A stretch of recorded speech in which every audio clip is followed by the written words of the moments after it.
अस्सलाम वालेकुम eight class chemistry का आज हम न्यू चैप्टर स्टार्ट करने जा रहे हैं, चैप्टर नंबर 3। इसका नेम है periodic table and periodicity of properties.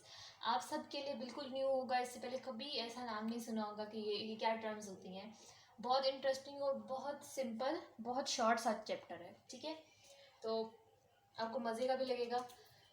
सबसे पहले तो इसका इंट्रोडक्शन देखते हैं कि क्या टाइटल है, ये क्या नेम है चैप्टर का, ठीक है। पीरियोडिक टेबल, टेबल नेम से पता चल रहा है ये कोई टेबल है, मींस इंफॉर्मेशन होगी इसमें कुछ, ठीक है। टेबल की शेप में होगा, ठीक, टेबुलर फॉर्म में। रोज और कॉलम। टेबल कैसा होता है, फॉर एग्जांपल आपकी बुक पे कोई टेबल बना होता है, जैसे टेबल 2.1 इस तरह से। तो उसमें क्या होता है, इस तरह से कॉलम्स होते हैं और उनमें इस तरह से रोज़ बनी होती हैं, ठीक है। ये हो गया कॉलम ए, ये हो गया बी और ये सी। और यहाँ पे कुछ भी क्वांटिटीज़, कुछ भी डाटा यहाँ पे इंटर किया होता है, ठीक है। तो इसी को हम कहते हैं ना, किसी डाटा को, इंफॉर्मेशन को रोज़ और कॉलम्स की फॉर्म में अरेंज करना, ठीक है। अरेंज करना मीन्स किसी एक ट्रेंड पे, ठीक है।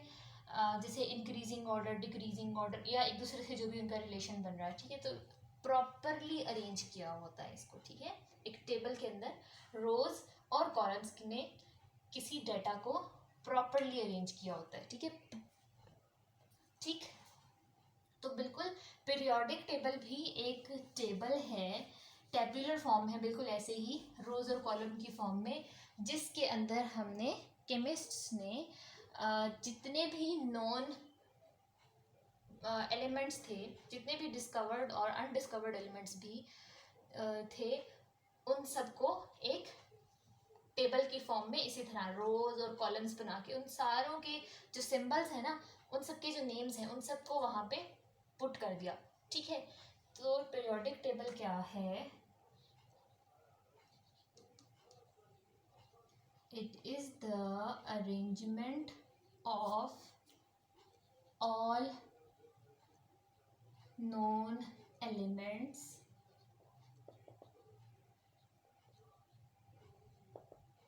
in the form of groups and rows, ठीक है। कॉलम्स का ग्रुप्स को भी चेंज कर दो, यहाँ पे कॉलम्स लिख देते हैं हम, ठीक है, कॉलम्स एंड रोज। तो वो जो टेबल बनेगा जिसके अंदर हमने है वो नॉर्मल टेबल जैसे मैथमेटिक्स में यूज़ करते हैं हम, ठीक है, वही ग्रुप, वही रो कॉलम, ठीक है। तो क्योंकि वो एक स्पेसिफिक पर्पस के लिए यूज़ हो गया, ठीक है। तो ऐसा एक स्टैंडर्ड टेबल है, प्रेजेंट है, जिसके अंदर जितने भी नॉन एलिमेंट्स हैं, जो 118 नॉन एलिमेंट्स हैं, वो सब के सबको अरेंज किया गया है, ठीक है। हाइड्रोजन की एक फिक्स पोजीशन है, ऑक्सीजन की एक फिक्स पोजीशन है, उन सबको अरेंज किया है, जितने भी नॉन एलिमेंट्स हैं, ठीक है। और उनकी कुछ प्रॉपर्टीज़ भी वहाँ मेंशन है, सही, जैसे उनका सिंबल मेंशन है, एटॉमिक नंबर, मास मेंशन है, ठीक है। तो अभी हम देख भी लेते हैं बुक में से पीरियोडिक टेबल कैसा होता है, ठीक है। तो इस तरह के टेबल को, यानी जो एलिमेंट्स की अरेंजमेंट की है हमने एक टेबल फॉर्म में, कॉलम और रो की फॉर्म में, that whole arrangement of element is called periodic table, ठीक है। पीरियोडिक टेबल क्या है, एलिमेंट्स की रोज और कॉलम्स की फॉर्म में अरेंजमेंट, इसको हम कहते हैं द पीरियोडिक टेबल, ठीक। अब इसके जो, क्योंकि टेबल को हमने खास नाम दे दिया, तो जो इसके कॉलम्स होते हैं ना, उन कॉलम्स को, कॉलम क्या है, the vertical line, vertical line को हम कॉलम कहते हैं ना, यानी जो ऐसे मूव करता है, ठीक।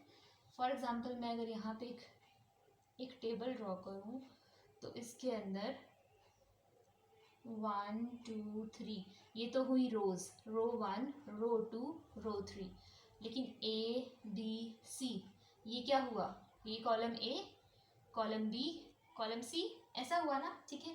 तो columns are the vertical lines, just vertical lines, ठीक है।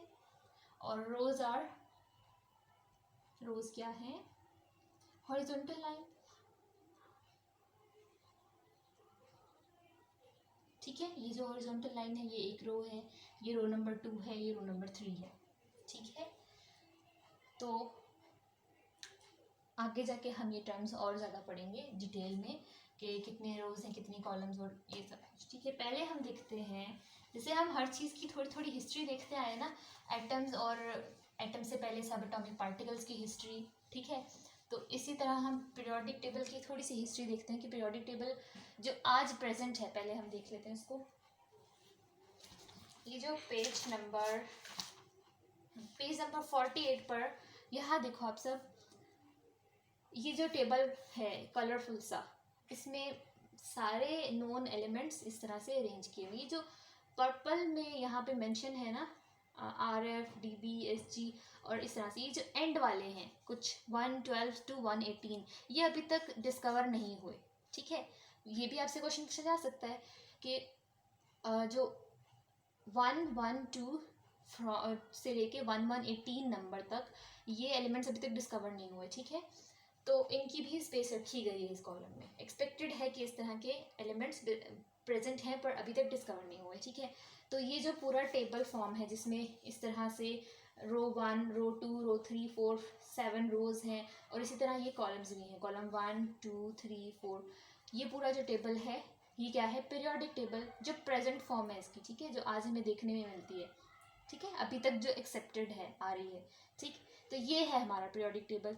तो ये इसकी शेप हमें थोड़ी अजीब सी लग रही है ना, मीन्स ये यहाँ ये सारा मिसिंग क्यों है, हाइड्रोजन यहाँ ऊपर क्यों प्लेस किया गया है, इनको प्रॉपर एक टेबल की फॉर्म में क्यों नहीं रखा, ये सारी स्पेस खाली क्यों है, ठीक है, या ये दो ब्लॉक्स अलग क्यों है नीचे, ठीक।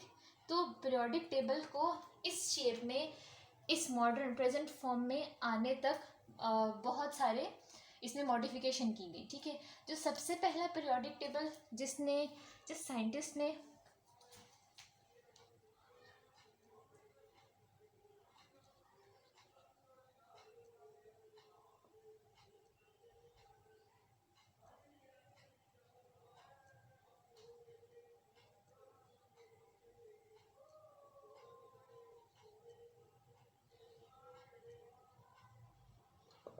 कि सबसे पहला जो हमें पीरियोडिक टेबल, सबसे पहला पीरियोडिक टेबल जो बनाया गया था वो था एक साइंटिस्ट की तरफ से, डुबर्नर उसका नाम था, ठीक है। Dobereiner scientist arranged the few known elements of that time, जो उस टाइम पे डिस्कवर हो चुके थे, उन एलिमेंट्स को इसने इसी तरह रोज और कॉलम की फॉर्म में अरेंज करने की कोशिश की थी।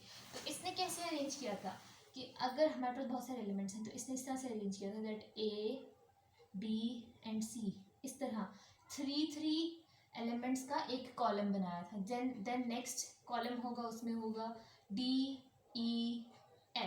ठीक है। ये तो मैं जनरल रिप्रेजेंट कर रही हूँ। सपोज यहाँ पे फर्स्ट एलिमेंट, फिर सेकंड, थर्ड, ठीक है। तो इस तरह से इनको एलिमेंट्स को डुबर्नर ने अरेंज किया था इन द कॉलम ऑफ 3, ठीक है। बहुत सारे कॉलम्स बनाए थे जिसमें हर कॉलम में 3 एलिमेंट्स होते थे, ठीक है।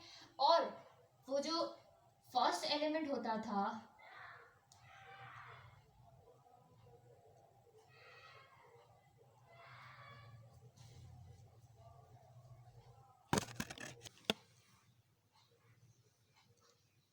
डुबर्नर साइंटिस्ट ने उस टाइम पे जितने भी नॉन एलिमेंट्स थे उन सबको इन अ कॉलम ऑफ 3 एलिमेंट इस तरह से, इस तरह के एक टेबल में अरेंज किया। तो वो जो अरेंजमेंट बनी, वो जो टेबुलर फॉर्म बनी, उसको हम कहते थे, उस फर्स्ट पीरियोडिक टेबल को हम पीरियोडिक टेबल का नाम नहीं देते थे। क्या नाम था उसका, ट्रायड्स, ठीक है। Triad means 3। तो उस अरेंजमेंट को हम डुबर्नियर्स ट्रायड कहते थे, ठीक है। Triad means a group of a column of 3, ठीक है। तो उसमें हर जो कॉलम है, जैसे ये फर्स्ट कॉलम है, it has 3 elements, next column has 3 elements, तो हर कॉलम में 3 एलिमेंट्स थे, ठीक है। तो इसने किस बेसिस पे इनको अरेंज किया होगा, इसकी भी जो बेसिस थी वो थी एटॉमिक मैसेज, ठीक है। जैसे अकॉर्डिंग टू दिस अरेंजमेंट, जो जो एलिमेंट नंबर 1 था, यानी जो फर्स्ट कॉलम में और जो फर्स्ट रो में और थर्ड रो में जो एलिमेंट होगा, यानी A और C, इन दोनों का एटॉमिक मास जो भी होगा, उन दोनों का एवरेज लो तो सेंटर वाले एटम का मास बनेगा, ठीक है। तो यहाँ पे अरेंजमेंट की ये बेसिस थी, ठीक है। Elements were arranged on the basis of their atomic average atomic masses, यानी एलिमेंट ए एंड एलिमेंट सी, इन दोनों का एटॉमिक मास का एवरेज लो। एवरेज मीन्स सम करके डिवाइडेड बाय 2 कर दो, ठीक है। तो सेंटर वाले एटम का एटॉमिक मास उतना ही होना था जितना इन दोनों का एवरेज निकलता है, ठीक है। तो इन सारे एलिमेंट्स में जो भी थे उन सब में रिलेशन हुआ ना आपस में, ये स्मॉल एटॉमिक मास वाला, ये एक्सट्रीमली लार्ज एटॉमिक मास वाला, और फिर दरमियान वाला इन दोनों का एवरेज मास, ठीक है। सही। तो बिल्कुल ऐसे ही एक एग्जांपल है जो एक ट्राइड था डुबर्नियर का, उसमें calcium, strontium and barium.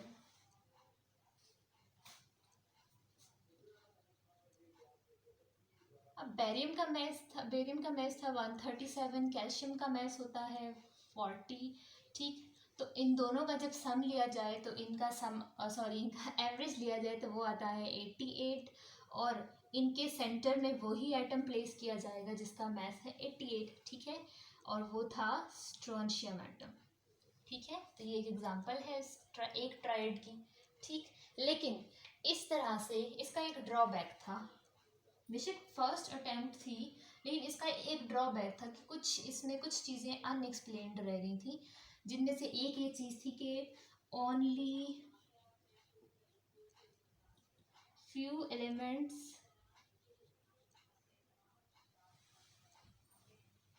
could be arranged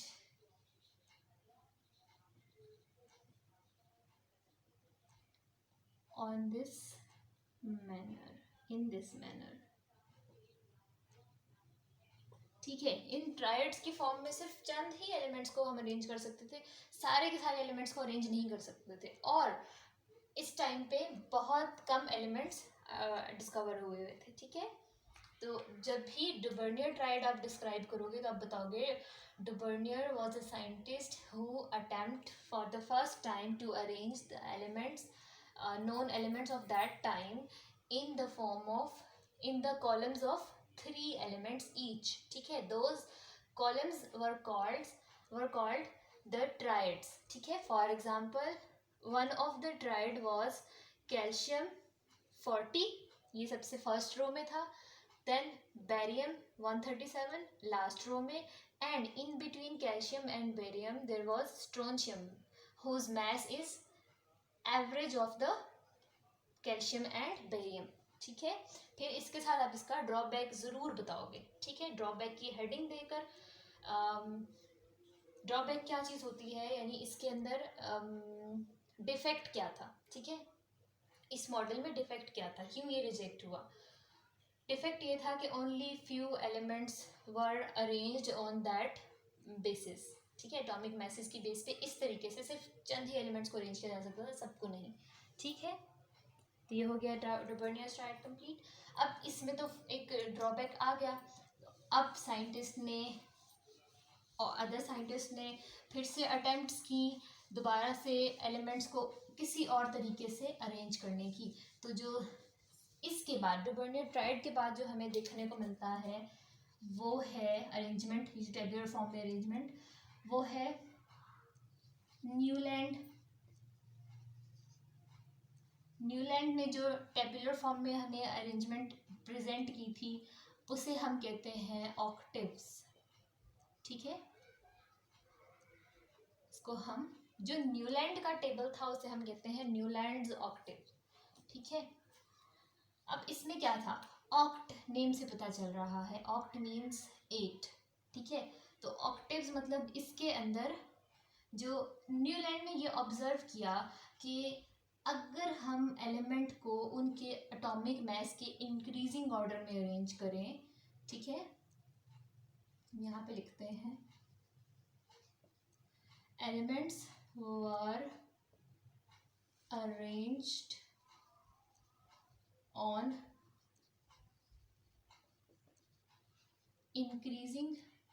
arranged in increasing order of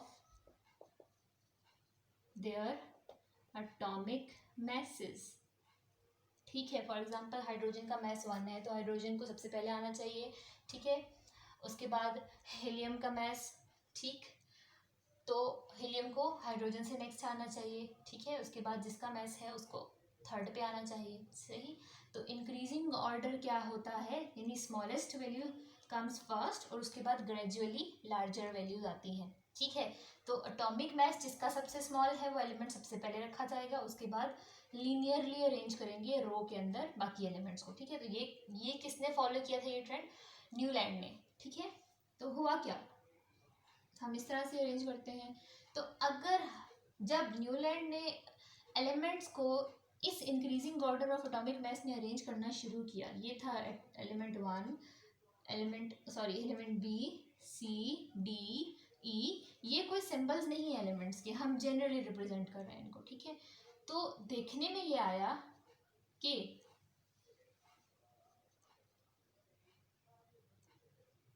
हाँ, कि जब हमने एक रो बना ली 8 एलिमेंट्स की, तो उसके बाद जो 9th एलिमेंट आ रहा था ना, GHI, जो 9th एलिमेंट आ रहा था उसे भी इसी तरह अरेंज होना चाहिए था, इसी लाइन को कंटिन्यू करना चाहिए था, लेकिन 9th एलिमेंट वॉज, यानी हर 8 के बाद जो नेक्स्ट एलिमेंट था वो फर्स्ट एलिमेंट जैसा था, ठीक है, बिल्कुल फर्स्ट एलिमेंट जैसा था। तो instead of placing it in this row, यानी इसके नेक्स्ट रखने की बजाय हम इसको इसके नीचे ही क्यों ना रखते हैं, ठीक है।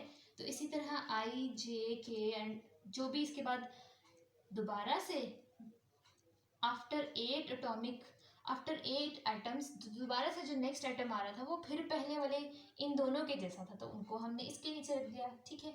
तो न्यूलैंड्स ऑक्टेव क्या था, इसका रूल क्या था कि if elements are arranged in increasing order of their atomic mass, then after every 8th element the next element will have same properties as the first element, तो उसको कहाँ प्लेस करना है, फर्स्ट के नीचे। तो इसी तरह करके ऐसे ही हम अरेंज करते रहेंगे। तो ग्रुप्स और कॉलम्स तो यहाँ भी बन गए, ठीक है, और एक रेगुलर पैटर्न में एलिमेंट्स अरेंज हो गए। तो इस अरेंजमेंट को हमने कहा न्यूलैंड्स ऑक्टेव्स, ठीक है, यानी इस टेबल को भी हमने पीरियोडिक टेबल का नाम नहीं दिया, पीरियोडिक टेबल अभी तक नहीं बना, ठीक है। ये क्या था, ये अरेंजमेंट क्या थी, ऑक्टेव्स, ठीक है। और इसका भी एक ड्रॉबैक था,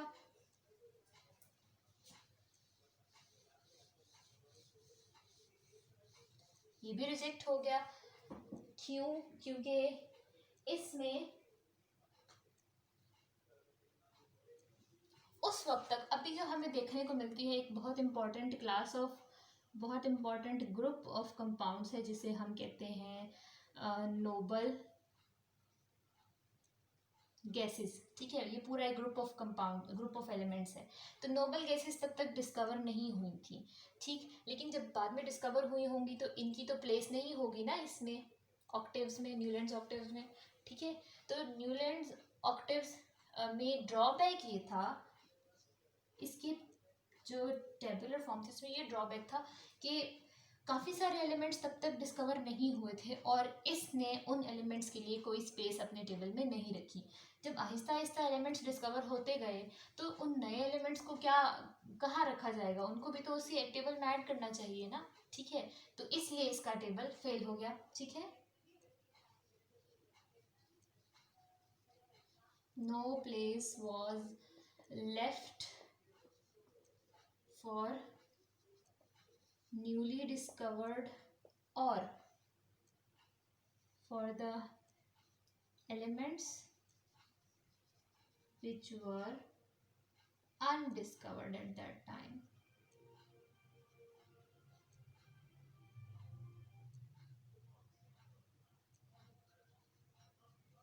जैसे अभी हमने देखा है ना पीरियोडिक टेबल में कि लास्ट में नंबर 112 से लेके 118 तक के ब्लॉक्स मेंशन हैं, ठीक है, यानी वो उन जगह पे वो जब भी इस तरह का कोई एटम डिस्कवर हुआ, एलिमेंट डिस्कवर हुआ, वो इसी पीरियोडिक टेबल में उस जगह पे प्लेस किया जाएगा, ठीक है। तो वहाँ पे स्पेस रखी गई है न्यू एलिमेंट्स के लिए, लेकिन न्यूलैंड ऑक्टेव में ऐसी कोई स्पेस नहीं रखी गई थी, ठीक है। तो इसलिए न्यूलैंड ऑक्टेव ज़्यादा चल नहीं सका, ठीक है। तो न्यू अरेंजमेंट की ज़रूरत पड़ गई, ठीक। तो अभी तक हम इतना ही देखेंगे, ये जो टॉपिक है पीरियोडिक टेबल की जो हिस्ट्री है थोड़ी सी, बहुत इंपॉर्टेंट है। इसमें से हमेशा शॉर्ट क्वेश्चन या तो न्यूलैंड ऑक्टेव में से आ जाएगा, या फिर डुबर्नर ट्रायड में से आ जाएगा, ठीक है, या फिर मेंडलीव पीरियोडिक टेबल में से आ जाएगा, ठीक है।